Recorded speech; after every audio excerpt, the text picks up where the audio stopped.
Bienvenidos a EWTN Noticias. Soy Isabel Díaz Monsalve, muy contenta de estar nuevamente con todos ustedes. Y yo soy Eddie Rodríguez Morel. Un gusto que estén con nosotros. Estos son nuestros principales titulares. El Papa recibe por primera vez en visita ad limina a obispos de Sudán del Sur. El Papa pide rezar por jóvenes de África en el mes de septiembre. Obispo en Estados Unidos alienta a no abandonar la iglesia ante escándalo de abusos por parte de algunos integrantes del clero. Iniciamos el noticiero contándoles que el Papa Francisco recibió por primera vez en visita ad limina a los obispos de Sudán del Sur. Una delegación de 9 obispos provenientes de Sudán del Sur se reunieron con el Papa Francisco, en lo que constituye la primera visita ad limina de los prelados de este joven país. Los temas tratados fueron la guerra civil que atraviesa la nación, la posibilidad de una visita papal y el reforzamiento de la presencia de la Santa Sede en el territorio a través del establecimiento de una nunciatura permanente. Como se sabe, Sudán del Sur es el estado más joven del mundo, erigido el 9 de julio del 2011, y aunque este país logró liberarse del régimen islamista de Sudán del Norte, no ha podido alcanzar la paz hasta el momento. Dentro de su territorio aún persisten innumerables conflictos entre grupos étnicos rivales como los Dinka y los Nuer, que constituyen la mayoría de la población. Pese al acuerdo de paz logrado en 2015, la violencia continúa y un tercio de los habitantes se ha visto obligado a dejar hogares y tierras, mientras que el colapso de la economía ha llevado al cierre de escuelas y hospitales. Por eso, hace unos meses, el Papa Francisco envió ayuda financiera a Sudán del Sur para habilitar hospitales y escuelas católicas a cargo de la Orden Comboniana, cuya presencia viene siendo determinante para sostener el esfuerzo de paz en el país. Una nación que nace y van sus obispos al encuentro del Vicario de Cristo, justamente porque necesitan ese respaldo espiritual, como también el Santo Padre se ha hecho presente, ayudando materialmente con en torno a $500,000 de euros para la reconstrucción de un país que aún está en medio de una guerra civil y necesita nuestras oraciones. Y unos aficionados al motociclismo le regalaron al Papa Francisco una moto Vespa, la cual se ha convertido en los últimos años como símbolo de la ciudad de Roma. El Papa Francisco ya tiene su propia Vespa, la popular motocicleta de fabricación italiana que a lo largo de los años se ha convertido en un símbolo de la ciudad de Roma. El vehículo donado al Papa es un 50R original del año 1971 y está personalizado con la matrícula BF 362918, que son las iniciales del Sumo Pontífice, Bergoglio Francisco, junto a su año de nacimiento y la fecha de entrega del obsequio. Por otro lado, esta moto es una donación del Club Vespa Nel Tempo, asociación que organiza y promueve encuentros de motociclistas. Según se dio a conocer, la Vespa Pontificia se donará a la Limosnería Apostólica para obtener fondos para obras sociales.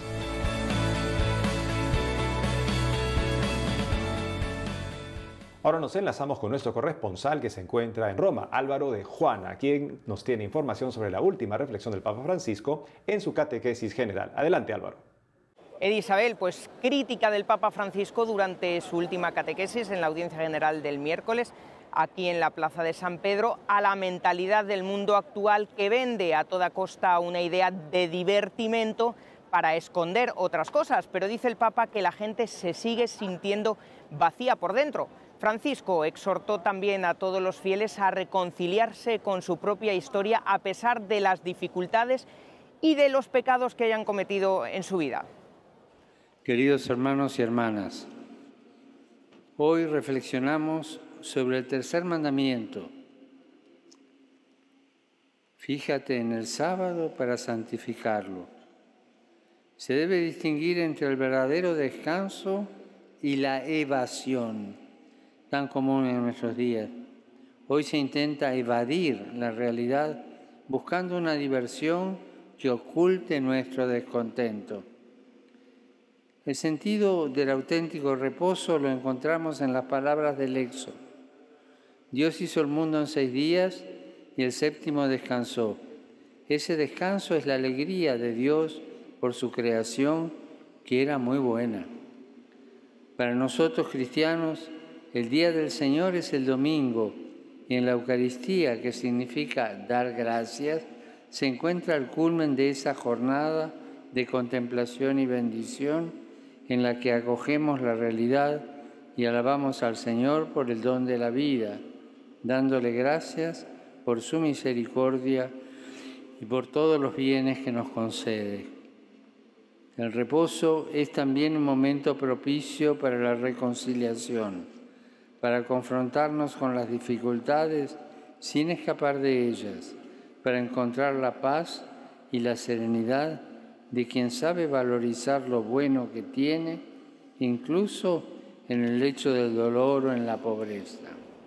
Pasión por la vida. Este muy bien podría ser el lema de una campaña de publicidad, ¿verdad?, en televisión o en alguna revista o en algún periódico, pero sin embargo fue el mensaje del Papa Francisco a un grupo de deportistas que recibió en el Vaticano. A ellos también exhortó a demostrar y a llevar adelante los valores del deporte, como son la solidaridad y la unidad. El pontífice tuvo un breve encuentro con una delegación de motociclistas del Gran Premio Octo de San Marino. Contagiad con la pasión. Este mundo necesita pasiones, necesita de la pasión. Vivir con pasión y no como quien lleva la vida como si fuese un peso. La pasión es ir hacia adelante, dijo el Papa, invitándoles a su vez a ser campeones de vida. Francisco también recordó que la Iglesia considera el deporte practicado en pleno respeto de las reglas un instrumento educativo válido especialmente para las jóvenes generaciones. Estimula una sana superación de sí mismo y de los propios egoísmos y, si es bien practicado, suscita la lealtad en las relaciones interpersonales, la amistad y el respeto de las reglas. Y desde Roma informó para EWTN Noticias Álvaro de Juana. Gracias, Álvaro. Y retomando la audiencia general del Papa Francisco, les contamos que el pontífice se acercó a saludar a un grupo de mexicanos que estaban vestidos con sus trajes típicos. Los fieles recibieron al Santo Padre con inmensa alegría y entonando el canto tradicional La Guadalupana en honor a la Virgen de Guadalupe.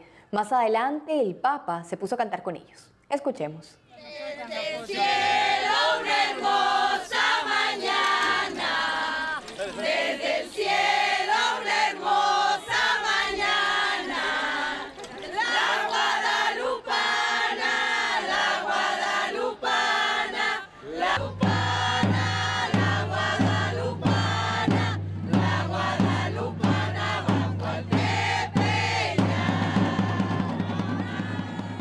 Creo que si algo puede conmover tanto el corazón de los mexicanos y removerlos tantos es esta canción hermosa a la Virgen de Guadalupe, a la Morenita de Guadalupe. Así que es un lindo gesto del Papa Francisco poder unirse a estos peregrinos devotos de la Virgen de Guadalupe. Dice mucho de un pueblo cuál es la primera canción que te nace del corazón, y esta es esa canción para México, un canto de amor a la Madre que nos ha hecho a todos hermanos y que trajo el Evangelio al continente americano. Por otro lado, la Santa Sede difundió el video de las intenciones de oración del Papa Francisco para el mes de septiembre, en el cual el Santo Padre pide rezar por los jóvenes del continente africano.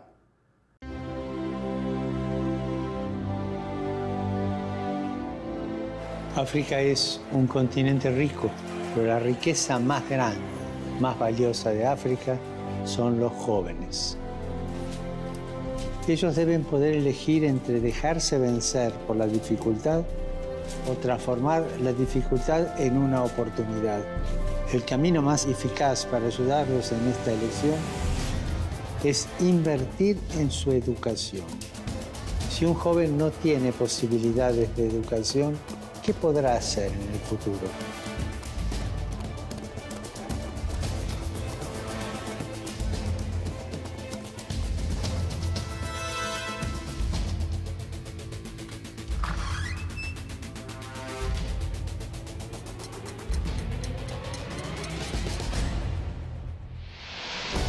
Pidamos para que los jóvenes del continente africano tengan acceso a la educación y al trabajo en sus propios países.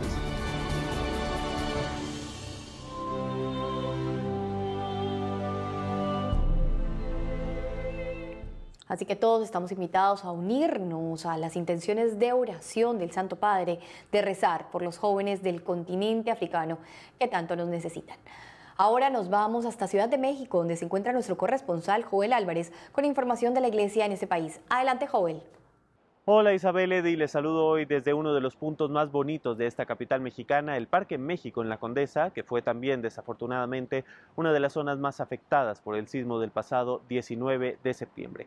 Comencemos con la información porque en días recientes el cardenal Carlos Aguiar Retes recibió el palio arzobispal. La ceremonia tuvo lugar en la Catedral Metropolitana de la Ciudad de México, donde el nuncio apostólico, Monseñor Franco Coppola, impuso al cardenal Aguiar Retes la estola de lana blanca adornada con 6 cruces de seda negra que simboliza su rol como pastor y la comunión con el Santo Padre.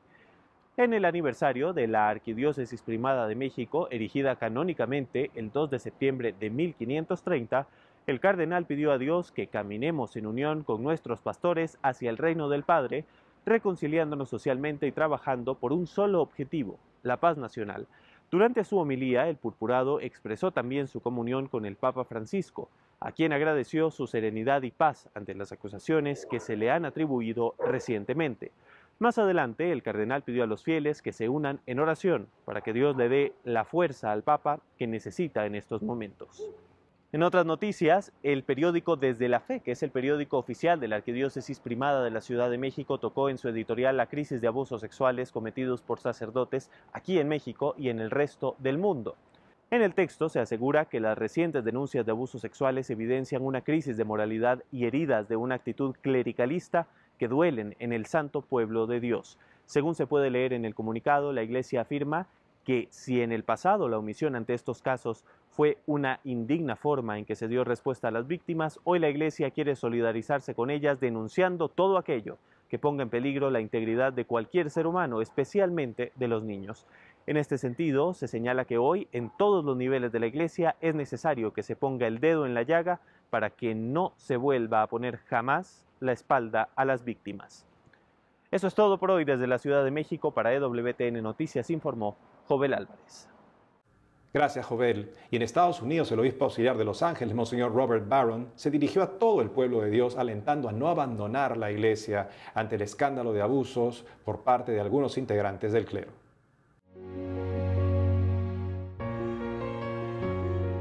El obispo auxiliar de Los Ángeles en Estados Unidos, Monseñor Robert Barron, pidió al pueblo de Dios que luche por la iglesia y no la abandone en medio de la crisis generada por los abusos sexuales. A través de su blog Word on Fire, la palabra encendida, Monseñor Barron afirmó que entiende el sentir de la gente y comparte su rabia y frustración. Sin embargo, aseguró que esos sentimientos pueden conducir a una estrategia equivocada, como querer abandonar a la iglesia, cuando precisamente lo que se necesita es luchar por ella. En este sentido, Monseñor Barron puso como ejemplo a Abraham Lincoln, quien en los momentos más duros de la historia de Estados Unidos luchó por la libertad, la igualdad y el fin de la esclavitud. Por eso el prelado enfatizó que hay que pelear por esa iglesia en la que creemos, reconocer que la plaga de los abusos sexuales es real y poner las cosas en orden. En su opinión, una buena manera de hacerlo es a través de la carta al obispo cuando hay algo que corregir, asistiendo a misa, pidiéndole cuentas a las autoridades eclesiales y organizando a los hermanos en la fe, siempre movidos por amor a la iglesia.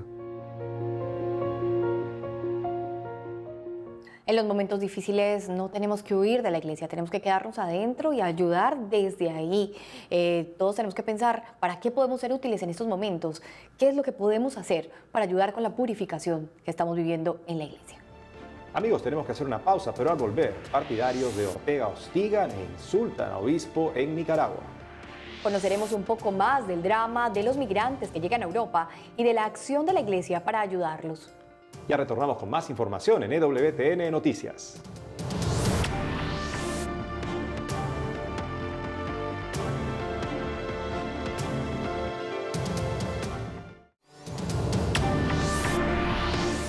Regresamos con información desde Nicaragua, donde partidarios del gobierno del presidente Daniel Ortega hostigaron e insultaron a un obispo del país. En Nicaragua, el obispo de Matagalpa, Monseñor Rolando Álvarez, fue hostigado e insultado por un grupo de partidarios del presidente del país, Daniel Ortega. Monseñor Álvarez se desplazaba en su vehículo cuando fue detenido en una carretera por efectivos policiales. En ese momento, algunas de las personas que apoyan al gobierno se acercaron y comenzaron a gritarle asesino y terrorista, entre otros insultos. La agresión se habría producido a raíz de que Monseñor Álvarez ha sido uno de los garantes del diálogo nacional que buscaba superar la crisis que aqueja al país desde abril de este año.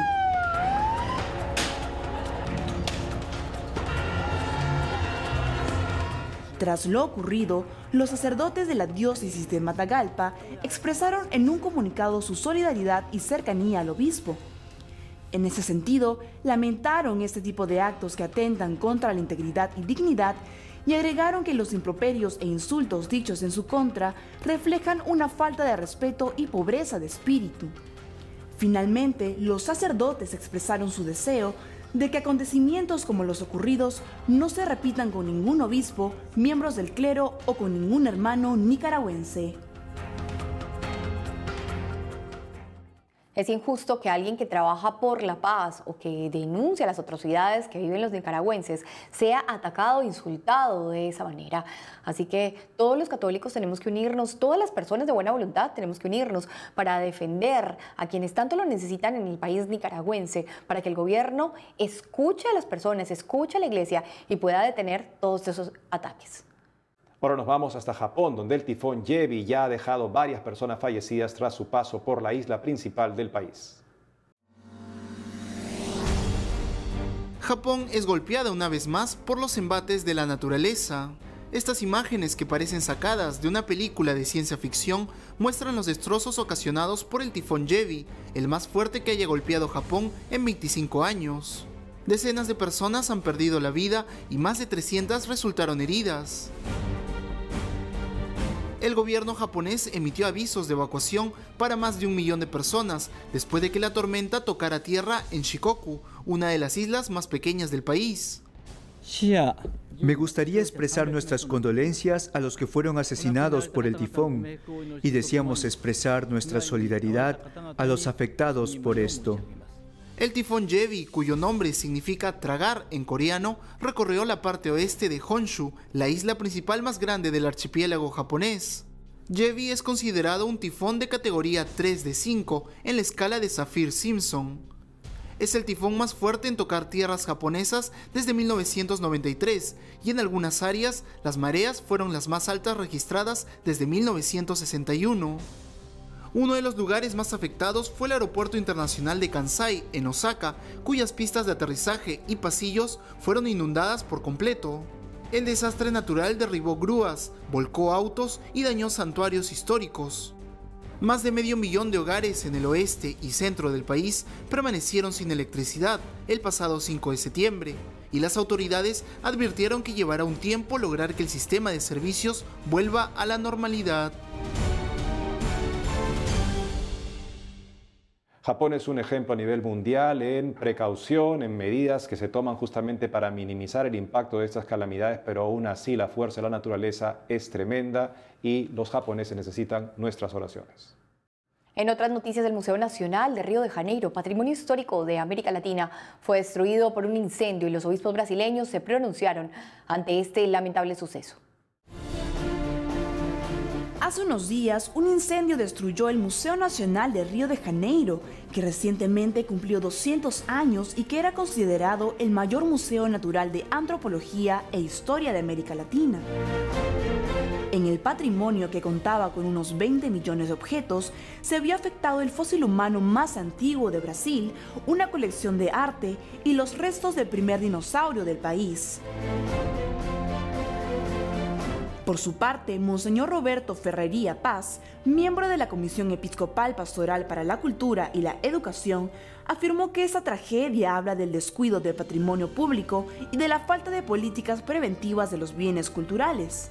Además, el prelado dijo sentirse profundamente afectado porque se ha destruido parte de su memoria, incluso eclesiástica, perjudicando seriamente investigaciones futuras.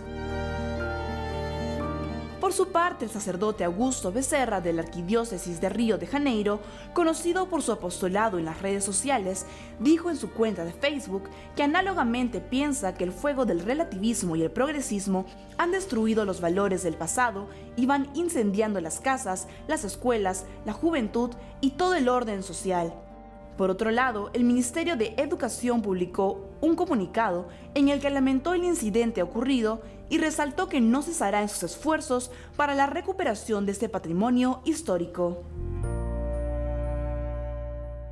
Realmente una gran pérdida, considerando que son la memoria histórica de este país, justamente estas obras, estos objetos que se guardaban en este museo, obras que también hablan de las profundas raíces cristianas. Consideremos que una buena parte de nuestras fronteras actuales, de nuestros países, fueron las fronteras de misiones franciscanas, misiones jesuitas, de otros tiempos que dieron lugar a estas naciones que se reconocen justamente como hermanos en una misma fe católica. Y pasando a otros temas, les contamos que un grupo de refugiados y de migrantes desembarcaron en las costas de Italia para ser atendidos por un centro católico. Aproximadamente 100 refugiados y migrantes provenientes en su mayoría de Eritrea y que desembarcaron del barco de la Guardia Costera Italiana di Chioti fueron llevados al centro de recepción Rocca di Papa. Serán recibidos aquí temporalmente y esperamos que sean ubicados en las diócesis que se pusieron a disposición para recibirlos al final de la semana. Los trabajadores sociales y los sacerdotes en el centro de recepción entregaron a los refugiados un kit básico que consistía en ropa y artículos de higiene personal. Como se sabe, el centro de recepción Rocca di Papa, conocido como Mejor Mundo, es administrado por la Iglesia Católica Italiana e inaugurado en 2016. Actualmente alberga a 270 migrantes y refugiados, principalmente de Eritrea, Nigeria y Siria. En otras noticias, en Uruguay se realizó la Jornada Nacional de la Juventud. Del evento, que reunió a más de 700 jóvenes, se reflexionó sobre los aspectos de la vida de un misionero y luego los participantes salieron a las calles a predicar.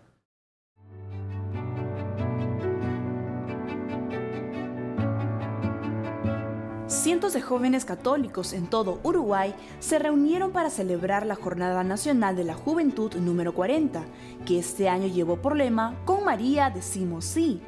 La celebración se realizó en cada jurisdicción eclesial y en la ciudad de Montevideo en el Colegio Seminario, hasta donde llegaron más de 700 jóvenes. El evento, organizado por la Vicaría de los Jóvenes de la Arquidiócesis, se dividió en 3 grandes bloques: la formación, la misión y la celebración. Para comenzar, se presentó un video del programa misionero Jacinto Vera, que explicó a los jóvenes su responsabilidad en la gran misión llamada Casa de Todos, que organiza la iglesia del lugar. Además, se impartieron 13 talleres dictados por sacerdotes, religiosas y laicos sobre distintos aspectos de la vida de un misionero, tales como la oración, la vocación, el servicio, entre otros. Como parte de esta jornada, los jóvenes salieron en grupos a predicar por distintos barrios de Montevideo y a su regreso compartieron sus experiencias de lo vivido en las calles. Luego, hubo un momento de adoración eucarística mientras 14 sacerdotes se dedicaron a confesar. Finalmente, se celebró una misa presidida por Monseñor Luis Eduardo González, obispo auxiliar de Montevideo. En la Eucaristía, los jóvenes agradecieron a Dios por la jornada y pidieron a la Virgen María que los anime a decirle sí a los planes del Señor.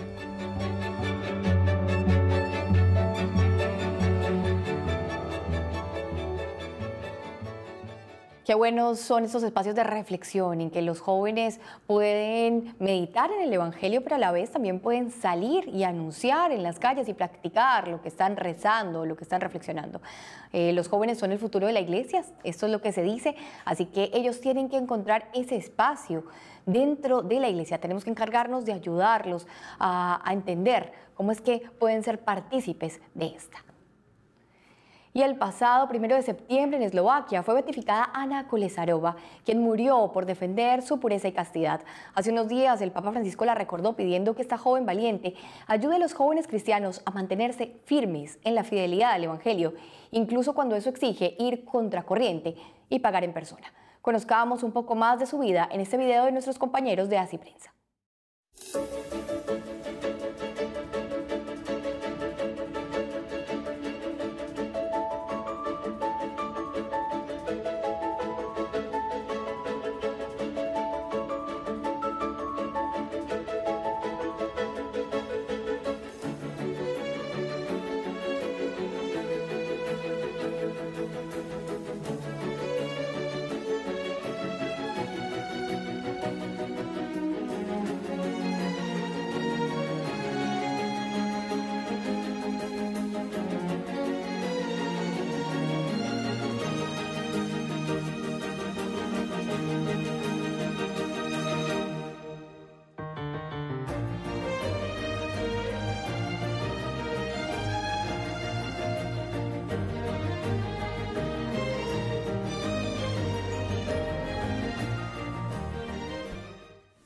Bueno amigos, es todo por hoy. Gracias por haber estado con nosotros. Saben que pueden seguirnos en las redes sociales. Ahí ampliar estas y otras informaciones. Que Dios los bendiga y hasta muy pronto.